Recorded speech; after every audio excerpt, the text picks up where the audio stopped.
అసలు ఈ సీజీపీ party goal ఏంది? ఈ రచ్చ ఏంది దేశవ్యాప్తంగాని ఎవరికైనా మీకు అనుమానాలుంటే ఈ వీడియో అయితే క్లియర్‌గా చూడండి. రీసెంట్‌గా మన సీజేఐ సూర్యకాంత్ గారైతే మన దేశంలో ఉన్న అన్‌ఎంప్లాయ్‌మెంట్ యువత గురించి ఈ విధంగా కామెంట్స్ చేశారు. మన దేశంలో ఉన్న అన్‌ఎంప్లాయ్‌మెంట్ యువత కాక్రోచెస్ లాగా మారి మన దేశాన్ని నాశనం చేస్తున్నారని అయితే ఒక కామెంట్స్ చేశారు. Youngsters like cockroaches, they, they don't get any employment. They ఆ కమెంట్స్ తర్వాత నుంచి ఈ సీజేపీ పార్టీ అయితే స్థాపించడం జరిగింది. ఈ పార్టీ స్థాపించిన కొన్ని రోజుల్లోనే 6.5 మిలియన్ ఫాలోవర్స్ అయితే ఈ పార్టీకి అయితే రీచ్ అవ్వడం జరిగింది. అదే విధంగా దేశవ్యాప్తంగా నలుమూలల నుంచి ఈ పార్టీకి సపోర్ట్ చేస్తూ ఎంతో మంది జంజీ అయితే వాళ్ళ యొక్క సపోర్ట్ అయితే తెలుపుతున్నారు. అదే విధంగా దేశవ్యాప్తంగా ఎక్కడ ఏ అన్యాయం జరిగినా సరే సీజేపీ అని ట్యాగ్ చేసి మరి చేయడం వల్ల ప్రభుత్వం దీనికి భయపడిపోయి ఈ అకౌంట్ ఏదైతే ఉందో ఈ అకౌంట్ ని హ్యాక్ చేయాలని ఎన్నోసార్లు ప్రయత్నించారు.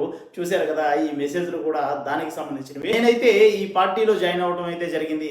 మీరు కూడా ఈ పార్టీలో జాయిన్ అయ్యారా లేదా నాకైతే కమెంట్స్ చేసి చెప్పండి.